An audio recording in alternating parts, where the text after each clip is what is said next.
Ladies and gentlemen, nursing students, professor, a delightful and vibrant good day to all of you. Let's extend a hearty and warm welcome to each and everyone. As we begin, let us witness a short breathtaking video clip. Mahalagang paalala, all characters, names, and scenes are entirely fabricated. However, the storyline was made based on reality.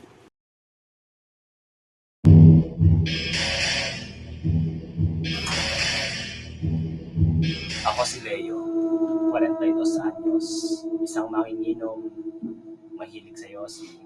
Namin ko naman eh. Wala eh. Eto na ako eh. Ano magagawa ko, di ba? Si Joanne. Ano? Sinong Jo? Babae yun eh. Ay, put...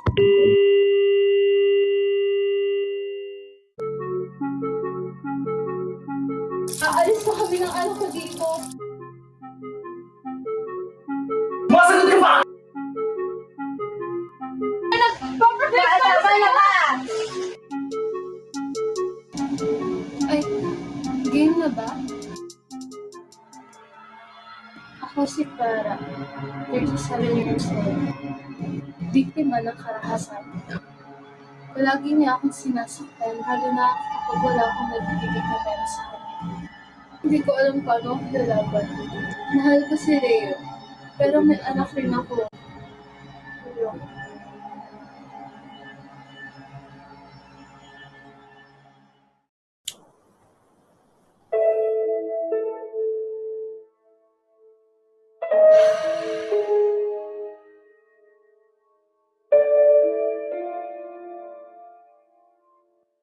Ako si Jo.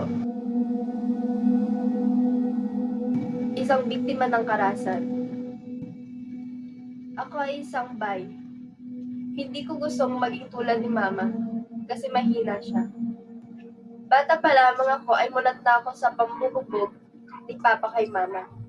At umabot sa puntong, pati ako ay nadadamay na.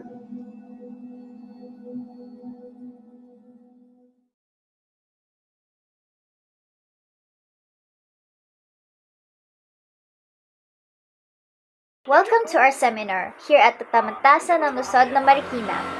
Today, we will discuss 3 critical topics that most of us should have knowledge for.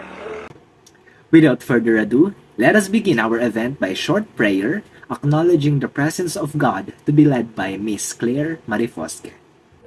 Let us all pray as we do the sign of love in the name of the Father, the Son, and the Holy Spirit. Amen. Dear God, thank you for this day po. Maraming salamat sa mga biyayang binibigay niyo po sa amin sa araw-araw. Lagi niyo lang po kaming gabayan. At sa mga gagawin po namin sa bawat araw, maraming salamat po dahil nagkaroon kami ng chance na makapag-conduct ng seminar na ito. Nawa po ay marami kaming matutunan at naaral tungkol sa paksa na aming tatalahayin. Hinihiling namin ito sa ngalan ni Jesucristo, aming Panginoon. Amen. Bayan, ang pambansang awit ng Pilipinas. Kayang magiliw, ewas ang sinakalan, alam ng puso, sa titik ko'y bukay.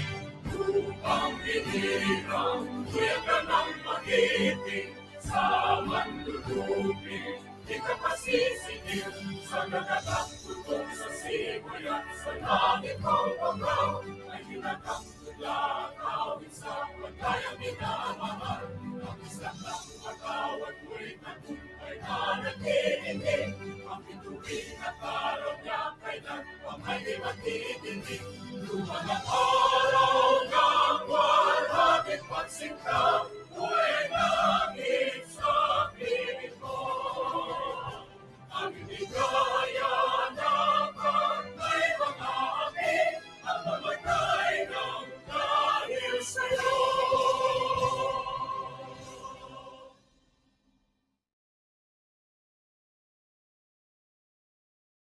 Bayan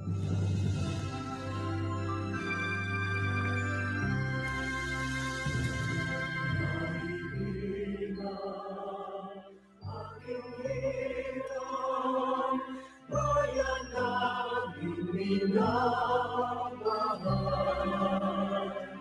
sa iyong puso ay may buhay ang paglayan ng kinaman. Marikina, ika'y nakila, iyas na Panginoon bansa. Marikina, ina ng bayan, ang hiling ay ginawa.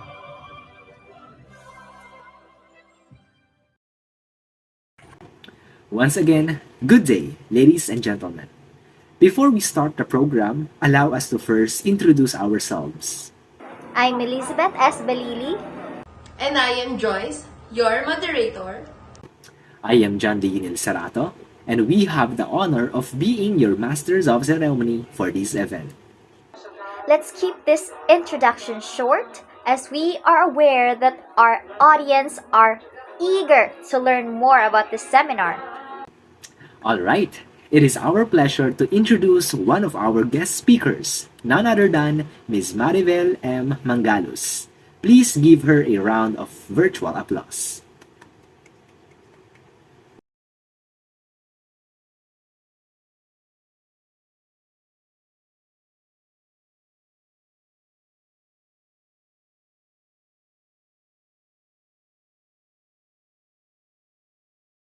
Paparating pa lang tayo sa exhausting part. And now, allow us to introduce the speakers for the topic of alcohol abuse. Let us welcome Ms. Madeleine Mogote, Ms. Hannah Berganyo, and Ms. Liz Balidi. A blessed day, everyone. I am Madeline B. Mogote, and I am your speaker for the alcohol and tobacco abuse. So here, as you can see, alcohol's main psychoactive ingredient is ethanol, which is the substance that makes you drunk. Ethanol, I'm sure you're familiar na ito since you can also see this one sa mga alcohol, di ba? Like, we have isopropyl, tapos meron din tayong ethyl alcohol. Difference between the two is mas safe for human consumption. Yung ethyl, while isopropyl, is hazardous for ingestion and it's also poisonous. Poisonous rather. Ayan. Then ethanol, this is the main ingredient kung bakit tayo nalalasing, and this is because ethanol is produced by fermentation of yeast, sugars, and starches. Then we have here the tobacco or yung cigarillo. They are approximately 600 ingredients in cigarettes, and when burnt, cigarettes create more than 7,000 chemicals. At least 69 of these chemicals are known to many are toxic. Example ng mga chemicals na ginagamit for tobacco is acetone. Ayan. It is a nail polish remover kung di nyo alam. And alam ko naman na aware na kayo dun since may mga girls tayo dito. And ginagamit talaga siya whenever we use Q-tips or nail polish. And then we also have here arsenic, which is used for rat poison. Also, meron ding lead or lead na used in batteries.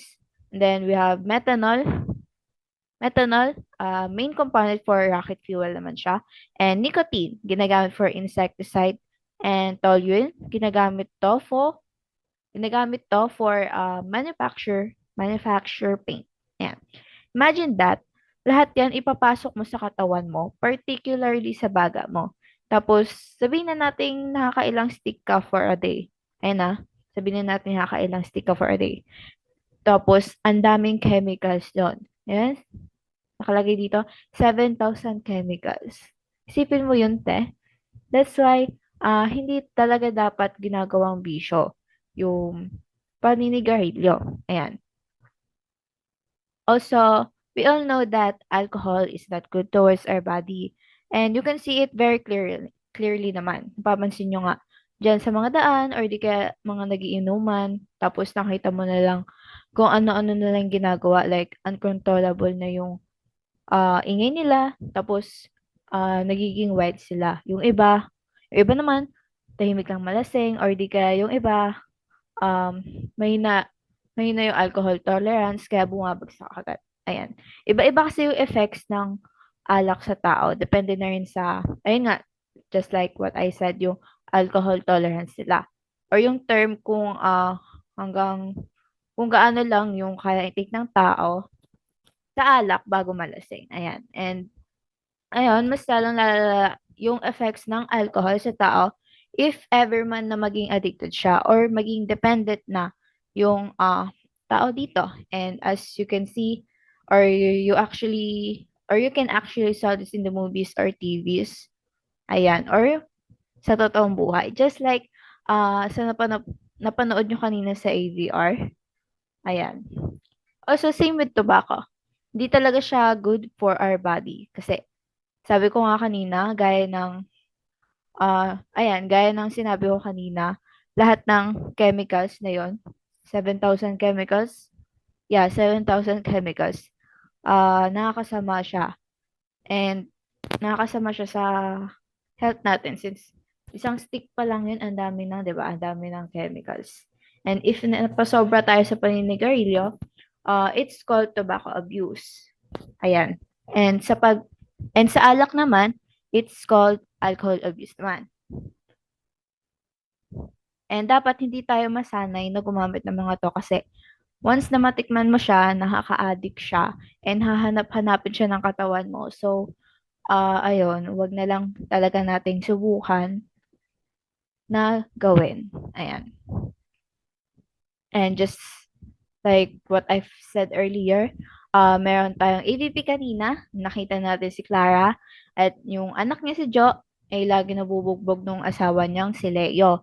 Kasi nga, dahil sa sobrang dependent niya sa alak, and then, ayun, iba yung effect sa kanya, para siyang naging addict.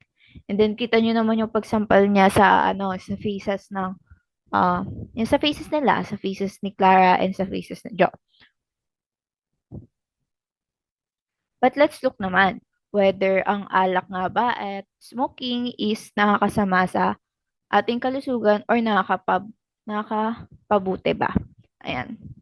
Now, let's talk about the therapeutic pros and cons. Next slide, please. Ayan. First, for the pros sa alcohol is alcohol protects us against type 2 diabetes and gallstones. This is according to an article from the Headline website and medically reviewed by Dr. Aidan Bernstein last April 24, 2023. Yan. He said dito na drinking alcohol in moderation reduces insulin resistance, which means that this will cut yung sudden na pagtaas. Ayan, sudden na pagtaas ng blood sugar ng tao. I-note natin yung word na moderately since we all know na nang sobra ay nakakasama rin. Ayan, not because may positive effect siya sa katawan natin, doesn't mean na palagi na tayong iinom ng alak. And sabi nga sa kanta, too much love can kill you. Ayan. Pero dito, kung i-connect natin sa topic natin, too much alcohol and smoking can kill you. Ayan. So, proceed naman tayo sa cons or negative effects ng alak. First sa ating list ay, it affects the liver. Ayan. Di na bago sa pandinig natin na yung liver is the one who metabolize and naglilinis ng toxics sa dugo. And if malakas tayo uminom ng alak, malakas uminom ng alak yung isang tao, ang liver magiging affected and magkakaroon ng inflammation or worse, ma-damage siya. Then next here is, it will take toll to our brain. And as what I've mentioned earlier, may mga mahihina sa alak and meron ding malalakas uminom. And minsan, may mga scenarios na nag-blackout sila and napapansin nyo na minsan or kadalasan nagkaka-short-term memory loss yung mga umiinom. Or minsan nga hindi na nila naaalala yung mismong nangyari habang lasing sila. Ayan. Pag sobra-sobra kasi uminom, pwedeng ma-damage yung brain and mataas yung chance na magka-dementia or ayun, magka-dementia or yung memory loss nga. Ayan. Then next is, makaka-affect din siya sa heart kasi, ayun, it depends nga siya sa tao since if we're going to drink moderately, may benefits pa rin tayong makukuha like pagtaas ng good cholesterol sa bloodstream and also may iwasan yung diabetes. Take note natin yung moderately ha. Ayun. Then it may lead to depression din kasi may mga tao na pag umiinom nawawala yung stress nila. May mga ganun talaga. Pero meron kasing ang tawag dito, meron siyang possibility na ma-addict din yung isang tao sa pag-inom ng alak. And magiging dependent siya. Bawa, pag lagi siyang malungkot, inom-inom na lang siya ng alak, which is masama din. Ayan. Then, second bullet here, nasa risk na tayo. Nasa risk na magkakaroon ng cancer sa ating mga organs like mouth, throat, colon, breast, and liver. Mouth and throat, most likely, since dito nag-i-start pumasok yung alak sa ating katawan. And last is liver, since ito nga yung nag-remove ng toxins or toxic substances sa ating dugo. And kung maapektuhan nga siya, nasa risk na tayo for a health condition. And third bullet here, ito para naman siya sa mga buntis, since we're aware na it is one of the teratogens na kapag uminom ng alak, yung isang buntis, maaapektuhan din yung baby and pwedeng paglabas, merong mga deformities or magkaroon ng malalang sakit yung baby. Ayan. Then fourth bullet, we have here is addiction. Ayan. Lagi ko nang nasasabi kanina, magiging addict yung tao once na tinuloy-tuloy yung pag-inom ng alak. And then fifth, it may lead to doing such crimes like sa AVR kanina, ayan, crime na yun yung pambubugbog sa asawa niya and anak. Ayan. Then, next slide. Yan, pros and cons naman ng cigarette. As you can see, wala kayong nakikitang pros sa cigarette since lagi ko na nasasabi na nakaka-affect talaga siya sa lungs natin. And madaming chemicals yun. Ayun. And yung cons noon, it may lead to poor lung function, may lower oxygen to the heart and other tissues in the body, and introduces not only nicotine but also more than 5,000 chemicals, just like what I said kanina, including numerous carcinogens, which is a cancer-causing chemicals, and cancer-causing chemicals, yeah. And then into your lungs, blood, and organs. And for the next reporter po, please. Alcohol abuse. House Bill 5101, also known as the Anti-Underage Drinking Act of 2011, an act that prohibits minors, specifically under the age of 18, from consuming alcoholic beverages and fines businesses or people that gives them access to the product. This legislation aims to safeguard the well-being and the future of the nation's youth in combating the detrimental effects of alcohol by imposing stricter regulations. So what are the consequences of drinking alcohol under the age of 18?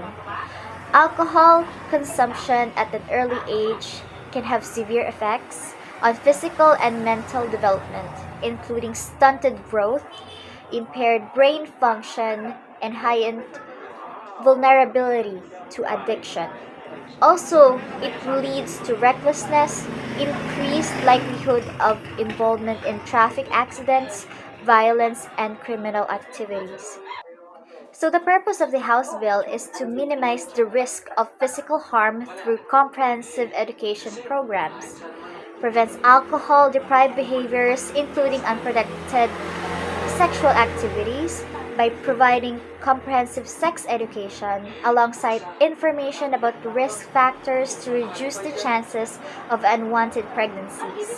And finally, prevent disruption of growth and impaired brain development by fostering emotional well-being and resilience. Minimizing the risk of emotional disruptions during this critical phase of development is important. as the goal of this House bill is to create a healthier environment for young individuals and protect them from the physical consequences associated with underage drinking. Moving on to tobacco use, Republic Act number 9211, also known as Tobacco Regulation Act of 2003, holds significant importance as it aims to comprehensively regulate the manufacturing, sale, distribution, and promotion of tobacco products. This provision was introduced to ensure that the smokers are visually reminded of the health risk associated with smoking.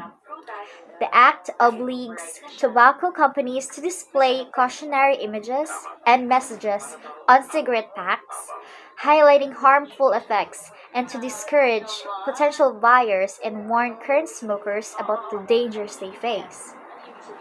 So these are the presentations or representations of reminding people and smokers the consequences of smoking and what are the potential diseases it might cause in prolonged use.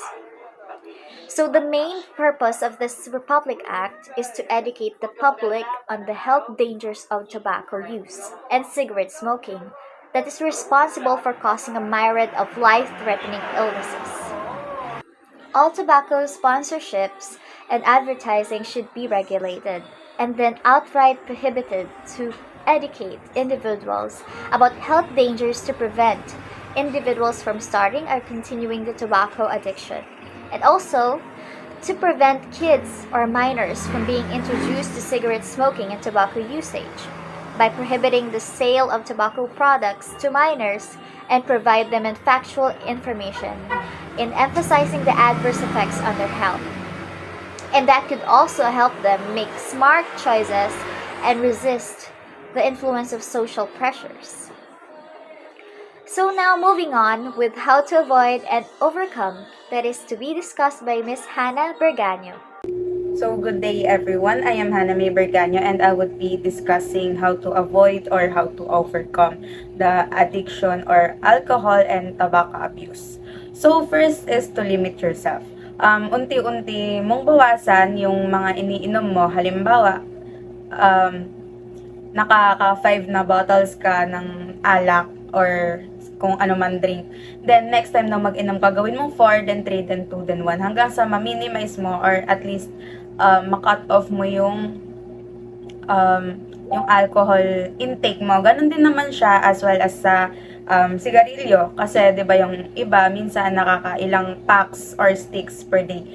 So, simulan mo muna siya sa pinakamarami mo, then unti-unti mo siyang bawasan hanggang sa malimit mo or hanggang sa ma-cut off mo yung addiction. Next is to seek medical help. Try to see the doctors if ano ang mga possible na gawin or to stop or to at least minimize your addiction. Next is to distract yourself.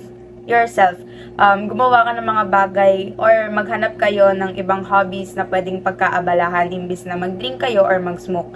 Such as yung mga biking, trailing, jogging, or kung ano man na pwede yung pagkaabalahan para lang maalis mo sa mind mo yung alcohol or tobacco abuse.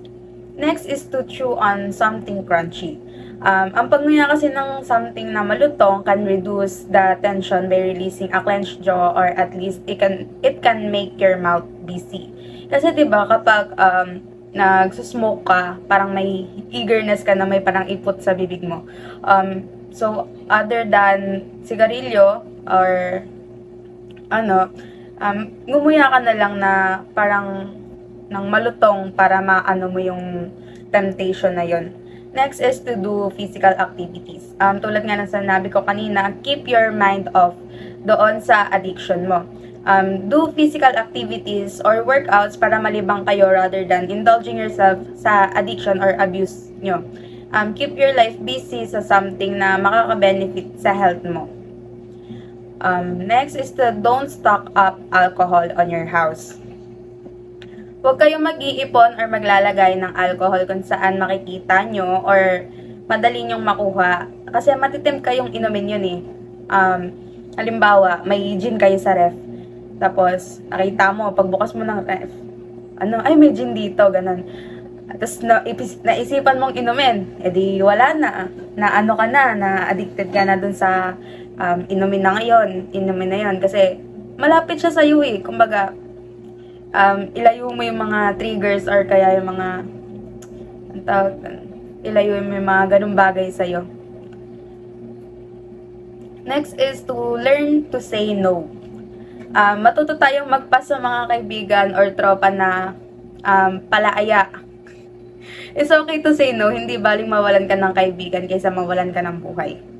Kasi kasama mo lang naman sila sa ganyan, pero pag nagkasakit ka, nasan sila? Wala.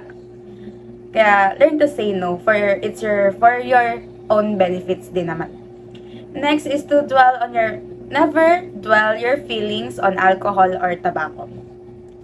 'Di ba yung iba is ginagawa nilang stress reliever yung pag-inom or pag-smoke. Nakesya stress sila or problemado sila kaya sila umiinom or nagsusmoke. Pero the more na ganong bagay mo iaasin nararamdaman mo, the more na magiging problema yun in the future kasi magkakaroon ka ng sakit in the long run. Oo, na minimize nun yung stress mo, na parang na-take off yung smoking or drinking nun yung mind mo sa mismong problema mo. Pero yun din mismo yung magiging problema mo sa mga susunod. Next is to consider rehab. If hindi talaga kaya i-limit yung sarili or hindi mo na kaya sa sarili mo, sadyang overly addicted ka na sa smoke or sa drinking, try at least mag-rehab ka na. Kasi in the end of the day, sarili nyo rin naman yung tutulong sa inyo. Kasi kayo rin naman mismo sa sarili nyo magpapalaya sa addiction na kinalulungan nyo. And lastly is to do reflect sa self. Do self-reflect. Mag-reflect kayo. Isipin nyo yung na hanggang pag-iinom na lang ba ako or hanggang smoking na lang ba talaga yung bisyo ko? Saan ko pwedeng ilagay yung sarili ko na magbe-benefit yung health ko, magbe-benefit ako? Kasi sayang kasi yung parang pera, sayang yung pera na imbis na igagastos mo siya for investment or iipon mo siya for investment, napupunta siya kasi siya sa addictions mo, which is yung smoking or yung sigarilyo. Kasi pag naipon yun, imagine magkano yung maiipon mo na imbis na pinambibili mo siya ng smoke or pinambibili mo siya ng alak, naipon mo sana yun for investment such as yung mga bibili ka ng pagkakakitaan, ganon. Sayang kasi yun, yung sayang yung ganong bagay. Tsaka, isipin mo rin na after a couple of years, alam naman nating lahat na masama ang madudulot ng smoking and ng drinking. Pero hindi lang, binabaliwala lang natin siya. Kasi wala pa tayo symptoms na nararamdaman. Pero in the end, sino lang din ba ang maihirapan? 'Di ba yung taong na addict lang din dun sa sa thought na yon or sa addiction na yon. And that would be all about about how to avoid and how to overcome addiction to alcohol and tobacco. Thank you. That topic was informative. Every single detail ay talagang mahalaga to the point na hindi mo gugustuhin kumurap man lang kasi you will miss it out. I agree. Kaya naman, fasten your seatbelt because the topic is about to get real. Let us call on Miss Kiana Somera, Miss Mary Centeno, and Miss Claire Marifosque to deliver their message about violence against women and children. Good day everyone, my name is Mary Antoinette Centeno and I am the Group 4 leader, and today I'll be tackling about the second subtopic of this seminar, which is about anti-violence against women and their children. And I just want to share before I start my short story, and I have here some summary of my experience when it comes to being abused. So I have here. So this is me during the violence. So sunod-sunod na taon na naka-experience ako ng violence sa iba't ibang bahay. Siguro dahil yun sa I talk a lot. Ayan, sinasabi ko yung mga nalalaman ko, na experience ko. Alam mo ba, nung nandun ako nakatira, ganito, ganyan, ganyan, ganyan. So, feeling ng tao, wala ka naman palang ginagawa, gagawin ko sa'yo. Ganon. So, ayun nga, so this is me during, and after a year, eto na ako, ayan, medyo nakaka-recover, yun nga lang, may mga breakdowns, hindi maiiwasan, iiyak ka pa din. So, kapag meron kayo na-encounter na tao na iyak pa rin ng iyak sa naranasan niya, meron pa rin traumatic attack sa mga naranasan niya, just let them cry, let them speak, kasi yun yung mga bagay na hindi nila nagawa during, kaya bigat na bigat sila sa nararamdaman nila ngayon. And actually, yung iba umaabot ng 10 years, 15 years, whatever. Pero the fact na nakikita mong nahihirapan sila, hindi sila makahinga, masikip yung dibdib nila. Yung iba, high blood, yung iba, grabe yung paninikip ng dibdib, talagang sinusmash pa nila yung dibdib nila. And all you have to do is a little touch, hindi yung touch ha. So, a little touch sa braso or sa kamay. Sabihin mo na, wag mong sasabihin, it's na, never ever ever say na magiging okay din ang lahat. Pero, ang sasabihin mo is, andito lang ako para sa'yo. Okay? Kasi kapag sinabi mo na magiging okay lang lahat, question mark yun sa mga taong yun. Kasi paano? Ang tagal-tagal ko na ganito. Ako nga, hindi ko alam kung paano ako magiging okay. Tapos ikaw, decision ka na magiging okay ang lahat. So, it's a no-no. Kailangan lang nila ng someone na mafe-feel nilang andyan para sa kanila, para lumaban sila. You don't have to say anything. You don't have to act na parang awang-awa ka. You just have to be there for them. Listen, hiya mo sila mag-speak up. Don't give any reactions. Wag kayo magsasalita na patungkol doon sa mga sinasabi niya. Makinig lang kayo. Umuo lang kayo ng umuo, kahit hindi nyo masyado naiintindihan, oo lang ng oo. And this is me after 2 years. So, after 2 years, dun lang ako na-diagnose nung hypertension dahil sa sobrang kakaiyak. Sobrang stress. Ayan. So, umabot sa point na bumaba na talaga yung oxygen level ko. So, umabot siya ng 60. And nagkaroon ako ng maintenance that time. Diagnosed talaga. And na-stop ko yung medications na yon kasi I am really confident na hindi na siya babalik. Since I really put my trust already kay Lord na hindi niya ako papabayaan. So, ayan.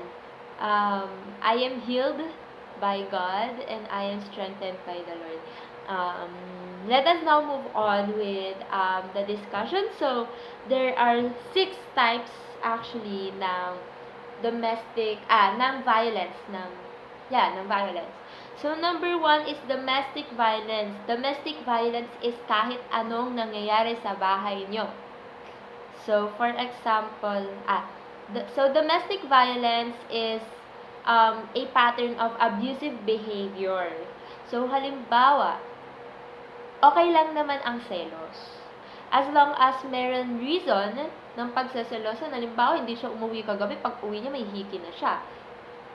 Given yon. Pero yung araw-araw na nagsiselos siya sa mga bagay na hindi dapat, that is creating a pattern of being abusive. Kuda na siya ng kuda, sabi na siya ng sabi, ikaw malandi ka talaga. Yan, lagi mo na lang kasama yan. Nag-aaral ka na ng iba, diba? It's painful pagdating sa other half na sinasabihan niya. So, example nito, yun nga, selos, pagkontrol ng susuotin, pagbibintang, hindi pagbibigay ng tustos. Actually, this is connected sa economic violence. So, sa economic violence, this is number 2. Wala lang siya dyan. So, sa economic violence, ito naman yung violence na sa pagtutustos, sa pera, sa pagbibigay. Ayan. So, kung anak ka, at yung mga magulang mo ay inabandona ka, at hindi ka inaabutan man lang, That is economic violence. Pwede mo silang kasuhan. Okay? And for physical abuse, ito naman yung act causing trauma or injury. So, hindi lang siya pwedeng nabalian ako ng buto dahil kinalagkad niya ako. It's not just like that. As long as nagkaroon ng trauma, hindi man bumakat yan sa balat mo, sa buto mo, sa katawan mo, as long as natatandaan niya pa ulit-ulit sa utak niya, that is physical abuse kasi sinaktan mo siya. Halimbawa, sinabunutan mo, wala namang ebidensya na sinabunutan mo siya, sinabunutan ka. So, example, sinabunutan ka. Wala kang ebidensyang sinabunutan ka kasi yung mga buhok na walis na. Okay? So, walang ebidensya. But then, the trauma na sinaktan ka niya, na sinabunutan ka niya, is mag-undergo pa din sa physical abuse. I mean, naka-under pa rin siya sa physical abuse.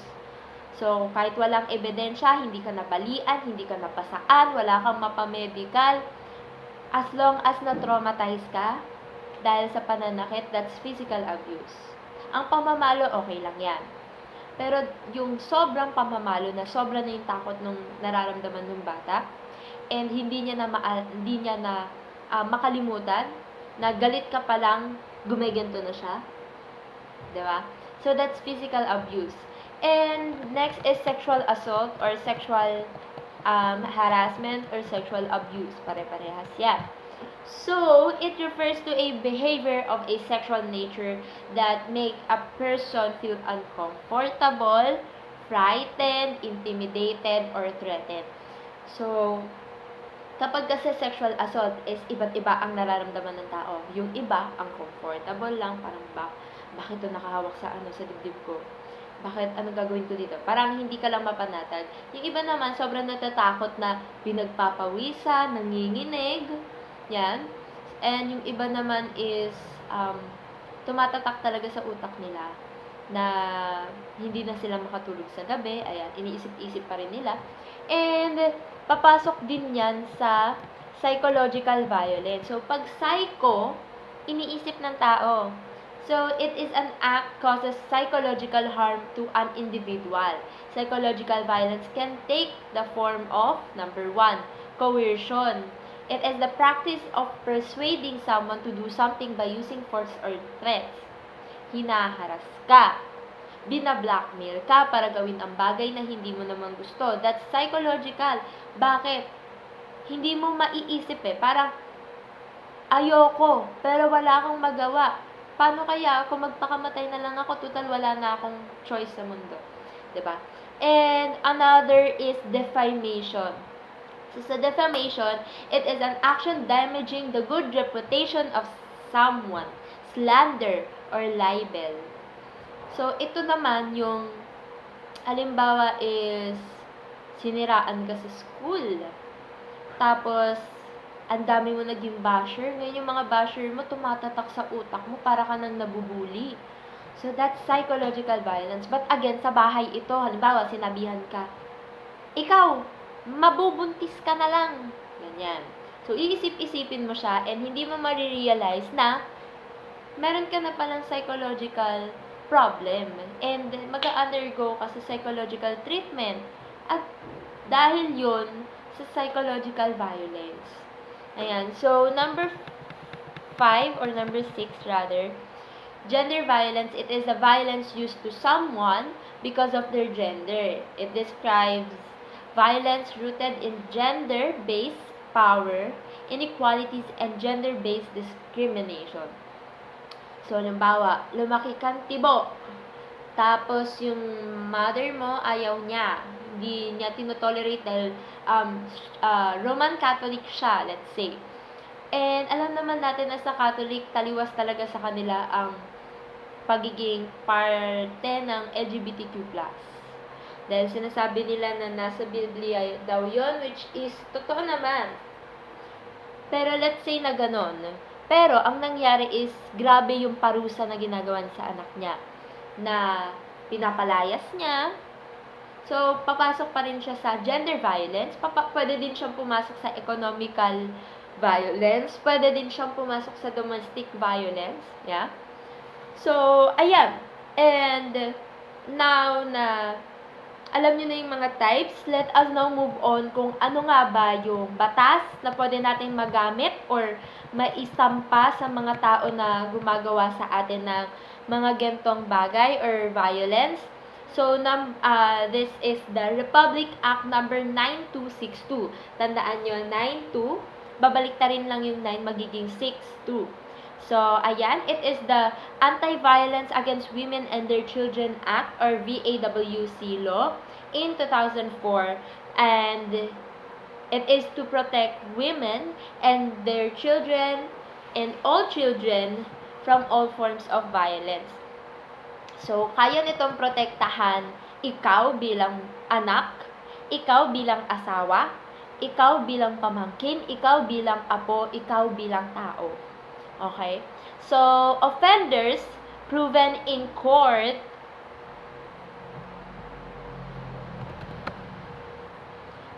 offenders proven in court to be guilty of the crime shall be penalized with imprisonment ranging from 1 month and 1 day to 20 years and with the payment of 100,000 to 300,000 in damages, mandatory psychological counseling or psychiatric treatment. And sabi nga nila, it is a joke, pero totoo naman, perahan mo hanggang maghirap. Dahil ikaw dala-dala mo yan hanggang sa pagtanda mo, hanggang sa magkaroon ka ng anak. At siya, hindi siya mananagot. It will be unfair for you, mas matagal yung magiging process mo sa healing mo. And kapag nakita mo na nakuha mo yung justice mo, eventually, possible na mag-heal ka agad. And,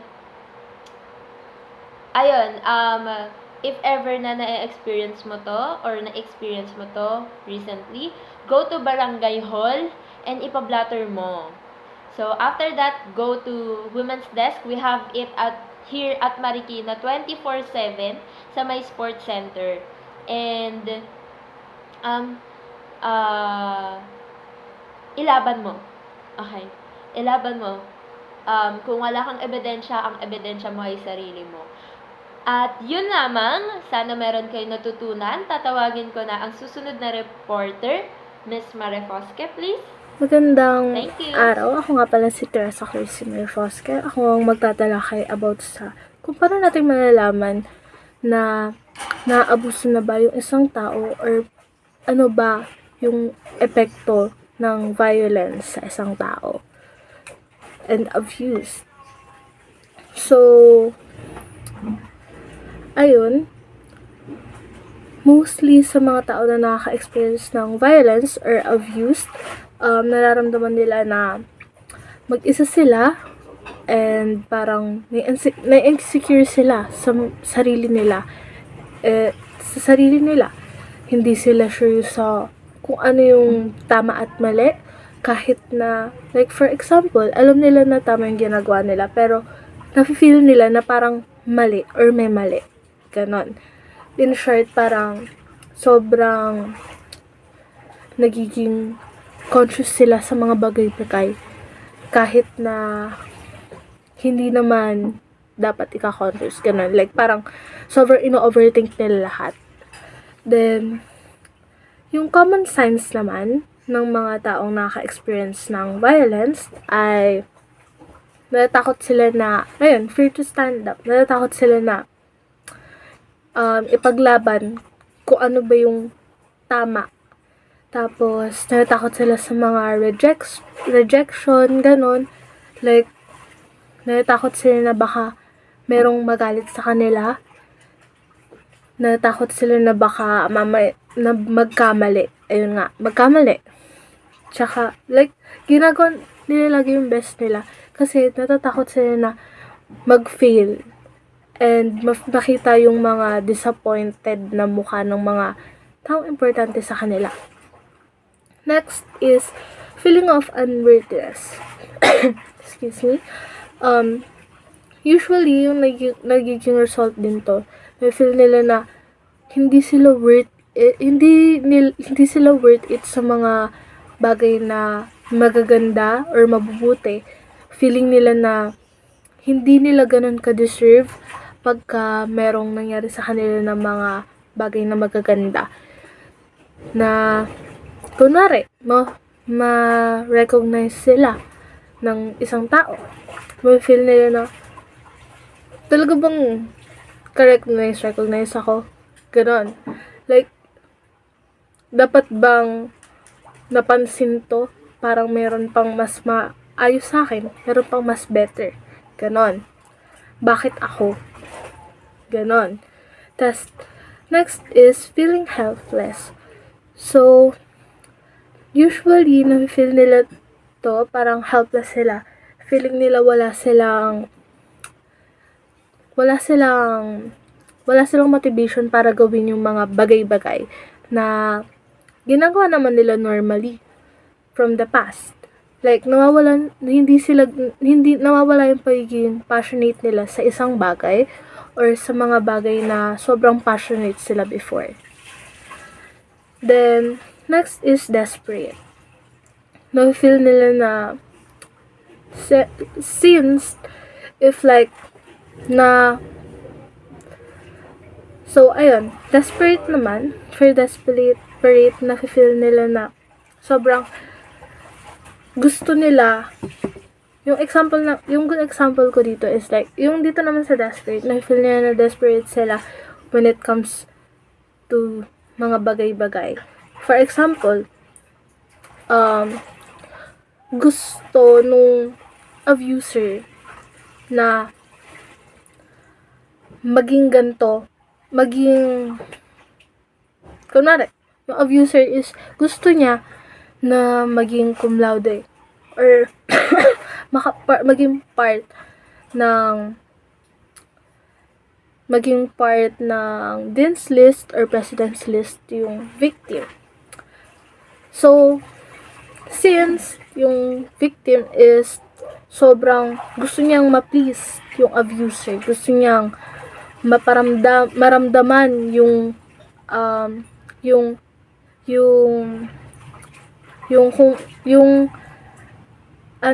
saya or mapasaya. Gusto niyang mapasaya yung abuser.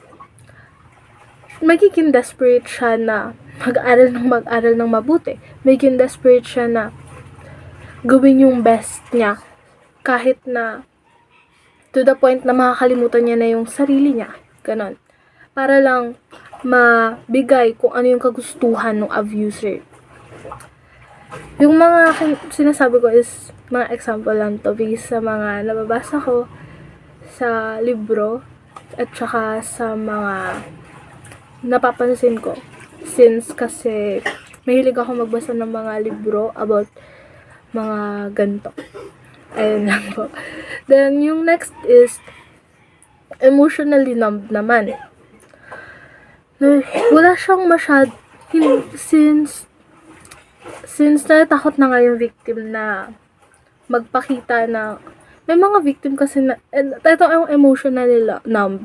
Nangyayari siya if like hindi na-recognize or hindi na-validate kung ano yung nararamdaman nung victim.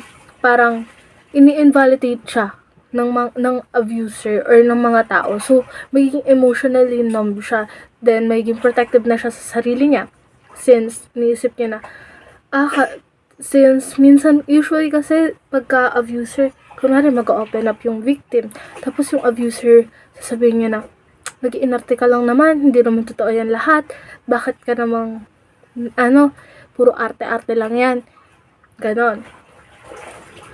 Then, may mga masasabing masasama yung mga abuser na makaka-affect sa mental health ng victim. So, with that, nagiging emotionally numb yung victim. Naiisip niya na, dumapasok sa isip niya na, kahinaan pagka nag-open up ako. So, maging protective na siya sa kung ano yung nararamdaman niya. To the point na, hindi na siya nagiging open sa lahat ng tao. Sobrang tinatago niya lahat. Ganon. Sinasarili niya na lang lahat. Tapos, hindi siya nagpapakita ng kahit anong, parang wala na rin siyang nararamdaman at all eh. Since sinasarili niya lahat, mahirap naman yun kung sasarilihin mo lahat, diba? Usually, nakaka-affect din siya. Nagiging numb ka na sa mga nangyayari. to the point na hindi mo na ma-recognize kung kung ano ba yung status ng mental health mo. Kung depressed ka ba, ganon. Depressed ka ba, may anxiety ka ba, or stress ka. Like, hindi mo unrecognizable na. Since, emotionally numb ka na, magugulat ka na bakit parang wala akong gana, bakit parang wala akong maramdaman at all. Ganon. Parang ma-feel mo na wala akong gana, pero hindi ko alam kung ano ba yung nangyayari sa akin. Ganon. Then, next is, yells at you and hurt you. Excuse me. So, ayan. Yells at you and hurt you. Yung yells at you, usually, yung mga victim kasi, since sanay na sila na ina-isolate yung sarili nila, wala na silang masyadong, hindi na nila hinahayaan na maging sobrang open sila sa mga tao. If merong mga tao na nagtatry na tulungan sila, or nagtatry na kausapin sila about sa mga problema, kasi syempre may mga tao naman kasi, diba, na pagka napapansin mo kung may problema yung isang tao, to the point na syempre bibigyan mo siya ng comfort, ganon. Tas minsan kasi if like nakakawala na yung victim sa abuser niya, nalalaman na rin ng iba yung mga nangyari before, kasama yung nung magkasama po yung abuser at victim. Kasi, syempre, syempre may mga victim naman na nagkukwento yan sila sa mga kaibigan nila, sa mga trusted friends. Then, may mga trusted friends naman na nakakwento niya sa mga iba pa nilang circle, since concerned siya dun sa victim. So, with that, yung iba na mga kaibigan ng victim na late nalaman kung ano yung nangyayari dun sa victim or nangyari sa victim, merong mga tinatry nila na i-comfort siya. Then, since yung victim is nasanay nga siya ng mag-isa, they tend to become sobrang parang protective sa sarili nila. Then, to the point na if like merong magta-try na kausapin siya, i-comfort siya, sisigawan niya, ganon, or sasaktan, then yung nagsasakit naman kasi merong mga victim, diba, na yung mga victim ng, for example, rape, ganon, like yung sobrang traumatized sila, yung mga hostage taking, ganon. If like tinatry ng mga tao na lumapit dun sa victim, like yung sobrang protective siya to the point na feeling niya endanger pa rin siya, to the point na pag hawakan siya, sasaktan niya, ganon, like nananakit siya. Hindi naman siya like sinasadya ng victim, is just that gusto niya lang ingatan yung sarili niya and i-protect. Kaya minsan may mga victim na naninigaw, nananakit, kaya importante na intindihin din natin sila, especially if like yun nga, galing sila sa traumatic experience. Next is self-blaming. Ito, since yung mga victim is sobrang hindi sila aware sa kung ano yung mga nangyayari sa kanila. To the point na piniplease nila yung abuser nila. If like, kunwari na-disappoint yung abuser nila, or parang nagalit sa kanya yung abuser, isa-self-blame niya yung sarili niya na dapat ginawa ko pa lalo yung best ko, dapat mas naging maayos ako, ganon. Like for example, yun nga, yung victim, hindi niya na-reach kung ano yung gusto nung abuser para sa victim. Kunwari, gusto nung abuser na gumraduate yung victim ng with Latin honors, then yung victim is hindi gumraduate ng Latin honors.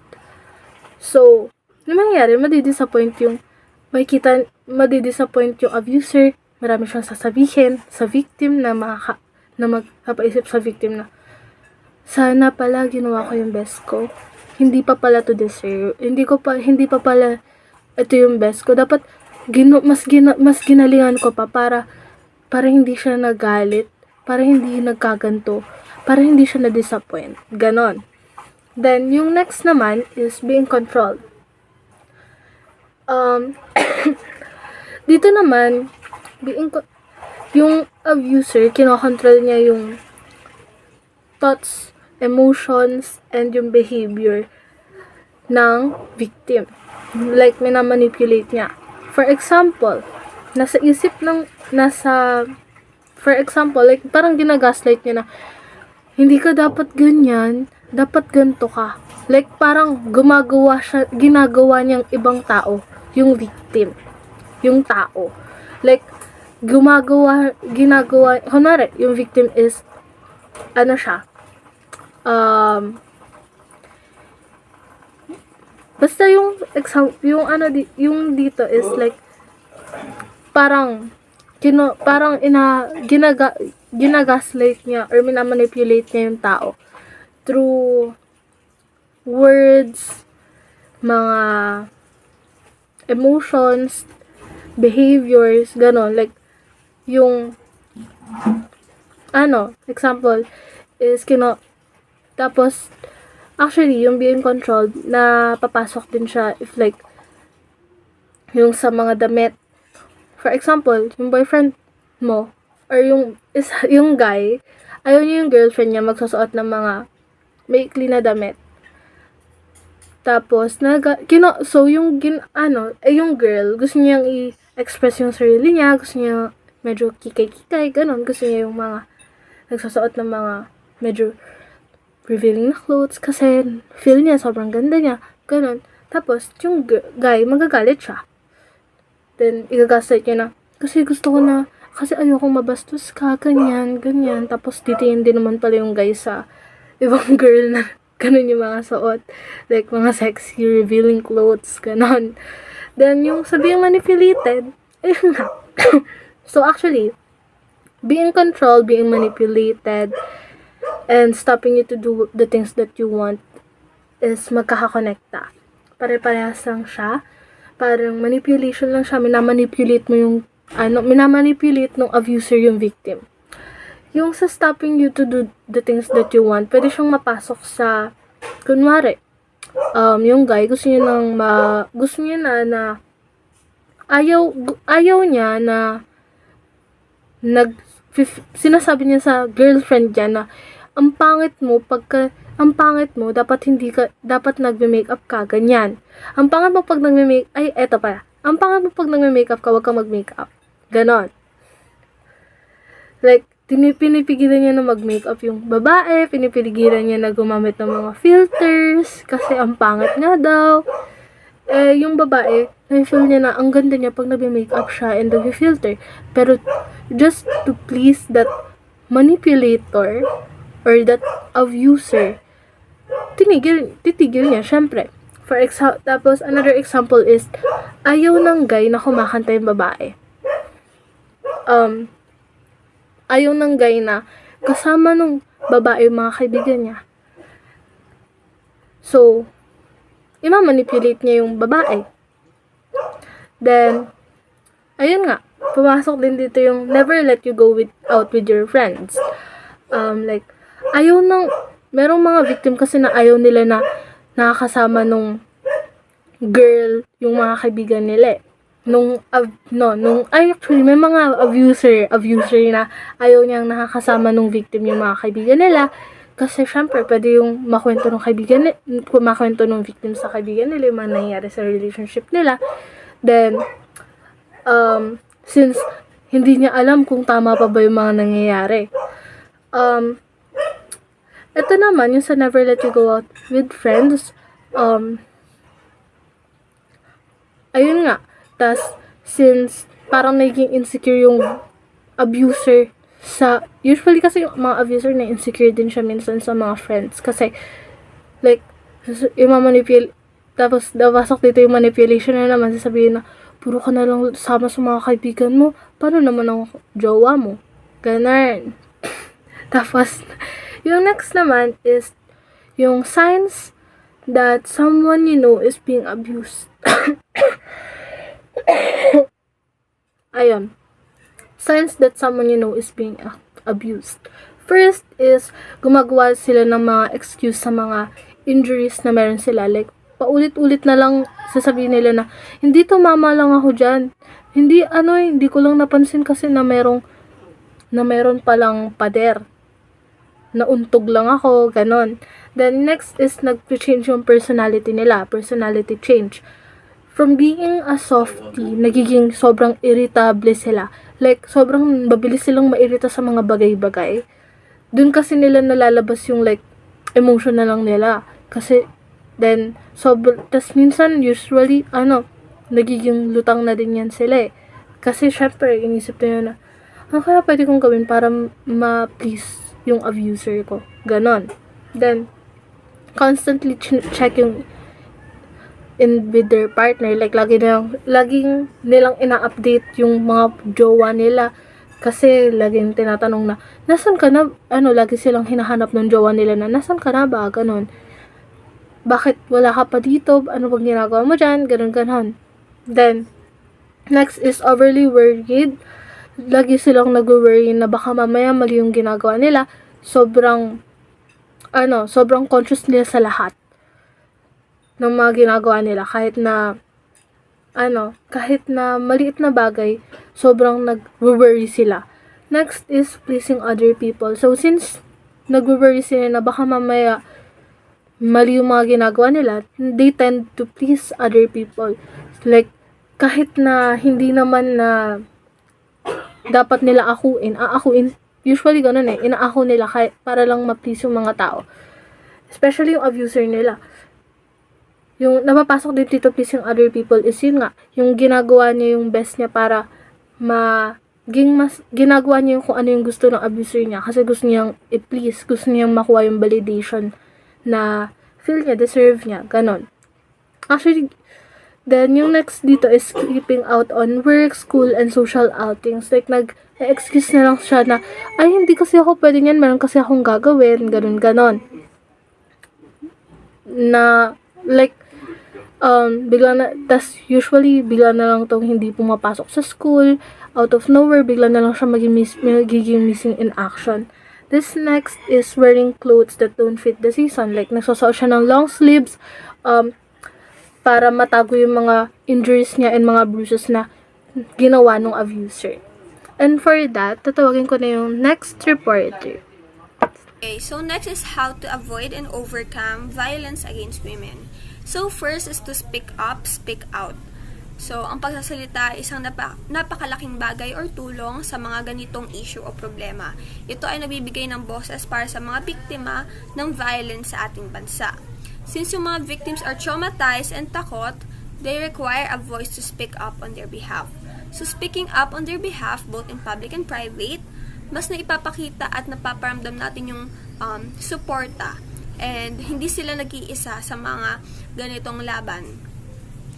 So dito sa ating bansa, kung hindi tayo magsasalita dahil takot tayong madamay sa particular na issue, mas lumalala yung mga ganitong yung mga masasamang gawain dahil hindi siya na-open sa public. So, kaya importante na magkaroon ng bawat isa sa atin ng boses patungkol sa mga ganitong issue. Okay, second is know the issue and signs. So, tulad ng napanood natin kanina, makikita natin yung mga victims, yung mga character doon, yung signs ng isang nakakaranas ng pang-aabuso. So, makikita natin yung pasa nila sa muka, yung mga sugat, and also yung behavior nila is naaapektuhan. So, tayo kailangan natin maging aware sa mga ganong signs para makagawa tayo ng early interventions and support for the victim. So, it can be provided if warning indications such as physical injuries, emotional distress, or controlling behavior are recognized. So, kung magiging aware tayo sa mga ganitong sign ng pang-aabuso, magagawa natin ito agad ng aksyon para hindi na siya lumala. Okay, third is to call out sexual harassment. So, it helps create a culture of accountability discouraging such behavior. Additionally, it empowers survivors, validates their experiences, and encourages others to speak out. So, this collective response contributes to breaking the silence around violence against women, fostering awareness and promoting safer environment for all. So, yung pagko-call out or pamamahiya sa mga harassers sends a clear message that such behavior is wrong and will not be tolerable both in public and private. So, and will pay for their actions. Isa ito sa mga hakbang para masolusyonan yung ganitong issue sa bansa natin at mabawasan man lang yung mga sexual harassment and abuse. Okay, fourth is to push for stronger laws. So, providing stricter laws can provide survivors and victims a more complete support systems like restraining order, legal assistance, enabling them to seek aid and justice. So, kapag may mas malakas tayong pagsuporta mula sa mamamayan, mas malamang na magkakaroon tayo ng positibong pagbabago sa sistema ng bansa natin sa ganitong issue and also it advancing the cause of gender equality. Okay, last is to build a solidarity movement. So, solidarity movement for violence against women ay nagbibigay ng daan for deeper understanding, coordination, and mas malakas na boses laban sa issue na nagdudulot ng malubhang pinsala sa mga kababaihan ng lipunan. So, ito ay isang hakbang patungo sa mas ligtas, makaturungan at pantay-pantay na lipunan para sa lahat. So, this kind of campaigns connect society and show that the challenges women confront are not isolated instances, but rather structural concerns that call for collective response. Individuals, communities, organizations can speak louder and more forcefully for change when they unite. Thank you, speakers! Grabe yung weight ng topic na sobrang intense and at the same time, inspirational. Truly! At hindi pa tayo dyan nagtatapos. Allow me to present the speakers for gender and development. Let's welcome Ms. Ariana Pascual, Ms. Nicole Ongcal, and Ms. Judy Ann Briza.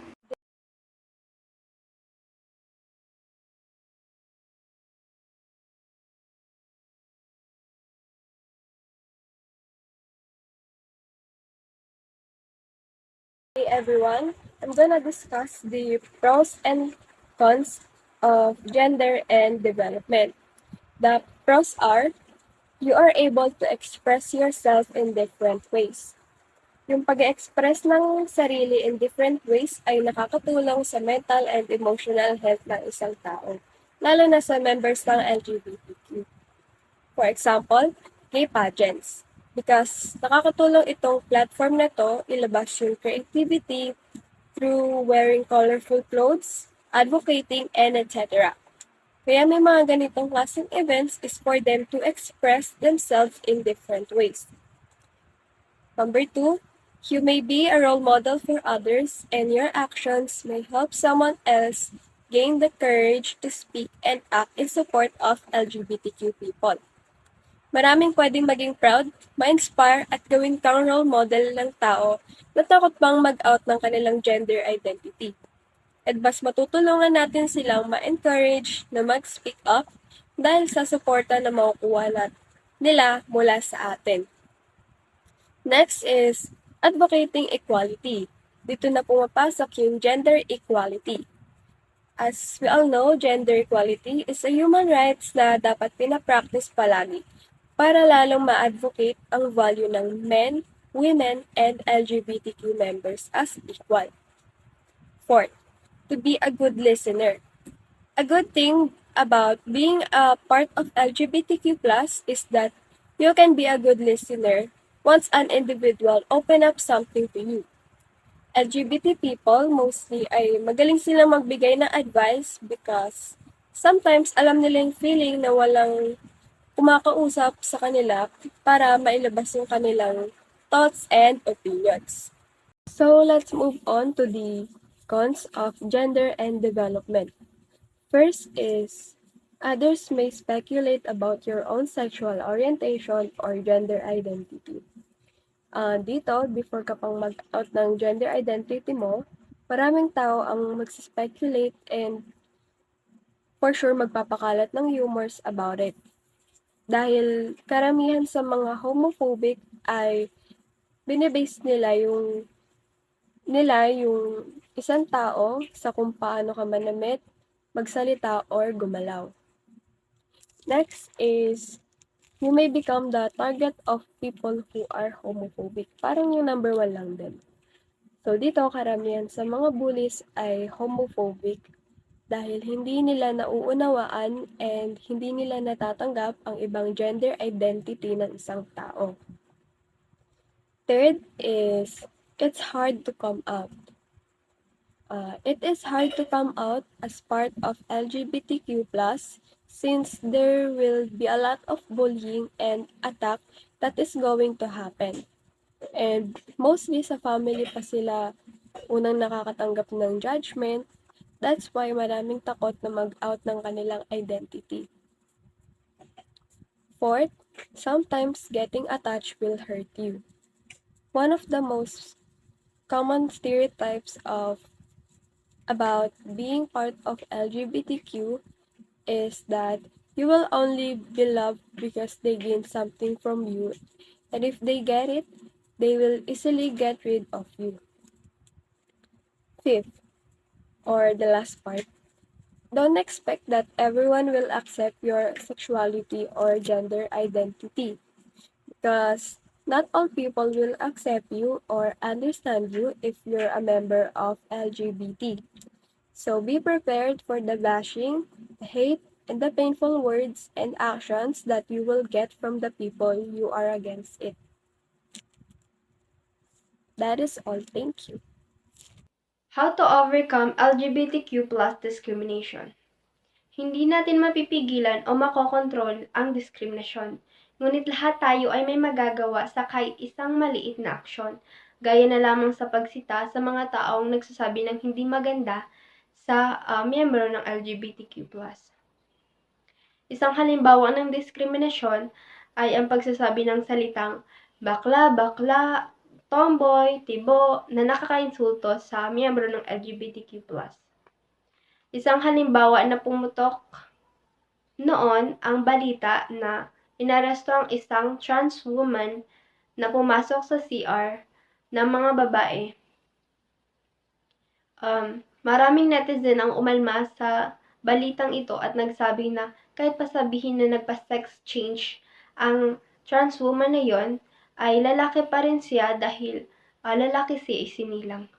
Mayroon naman umalma sa pag-aresto sa nasabing trans woman. Isa lamang yon sa diskriminasyon sa miyembro ng LGBTQ+. So, paano nga ba mapipigilan o makokontrol ang diskriminasyon? Mayroon ilang batas na isinusulong at naisabatas na upang makatulong o mapigilan ang issue ng diskriminasyon. Ang una rito ay ang House Bill number 4982 or an act prohibiting discrimination on the basis of sexual orientation or gender identity or expression, or mas kilala natin sa tawag na SOGI Bill.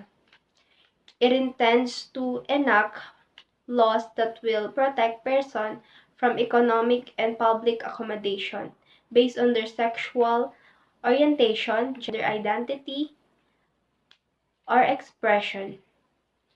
SOGI Bill, ito ang unang anti-discrimination bill na nagbabawal sa diskriminasyon batay sa sexual na orientasyon.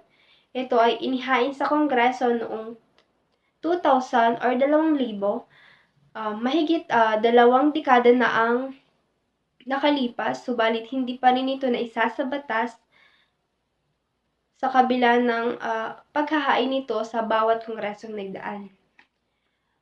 For penalties for those who commit discriminatory acts against LGBTQ+ Filipinos, a fine of not less than or multang hindi bababa sa 100,000 pesos but not more than or hindi tataas sa halagang 500,000 pesos or imprisonment of not less than 1 year but not more than 6 years or both depending on the court's decision.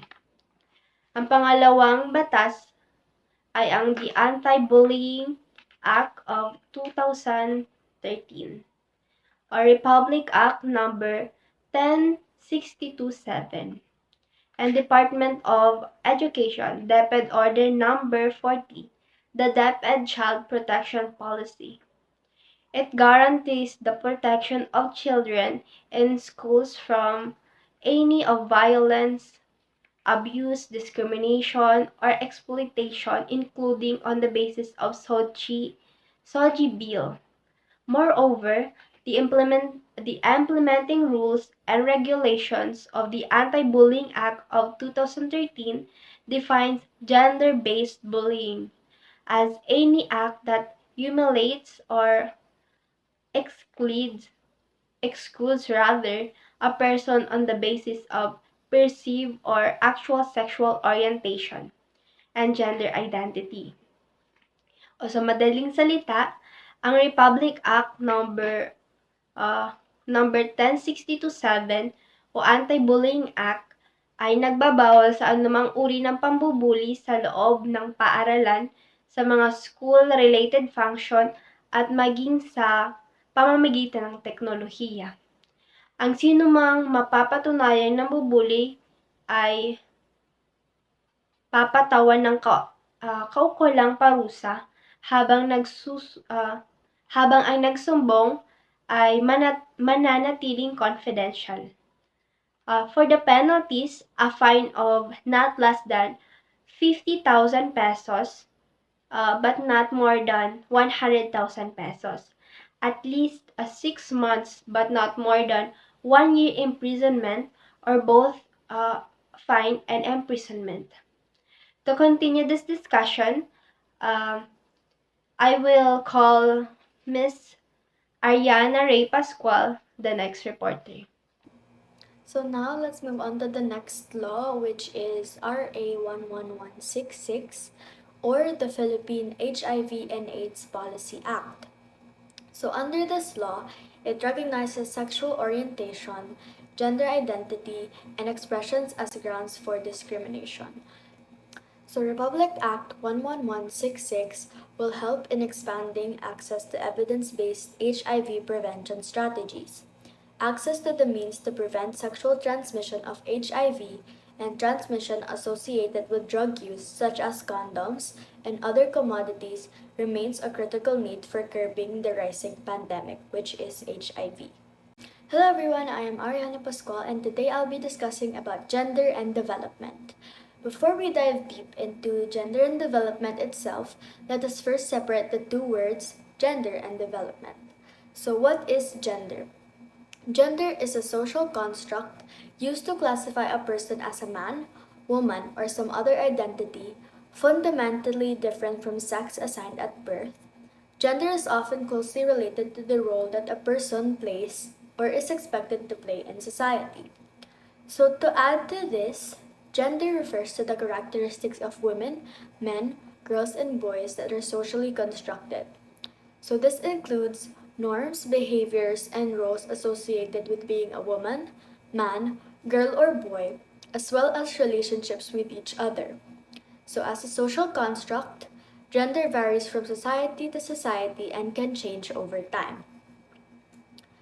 People may self-identify as male, female, transgender, and people that do not identify as male or female are often grouped under the umbrella terms non-binary or genderqueer.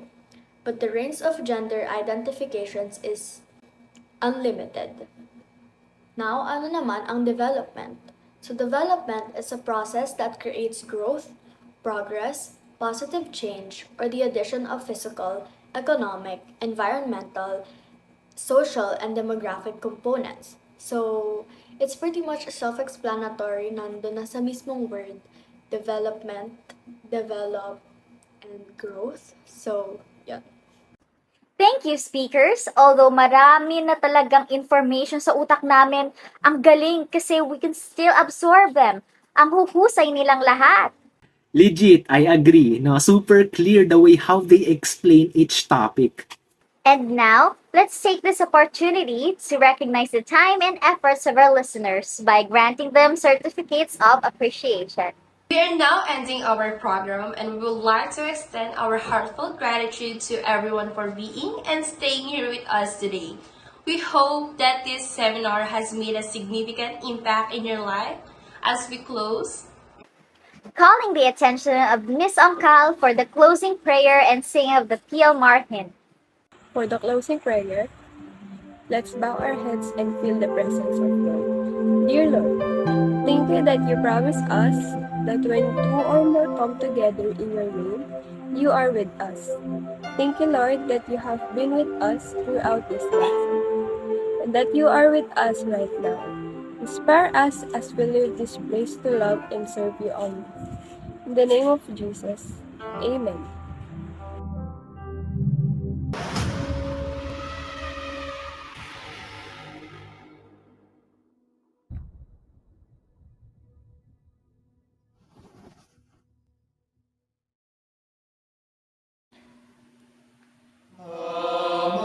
Kamantasan ng lungsod ng Marikina, aming ina, minamahal at sinisinta, karangalan sa dulong at kaalaman, lugod na ingatan, ang dalis ay mong pangalan.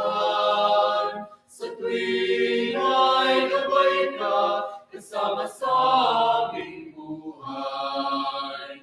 Disiplina at kahusayan, mabuting panlasa, ang inubog na. Pamantasan ng lungsod ng Marikina, ilaw kang tunay sa karimlan kaagapay, luwalhati at pag-asa ng bayan.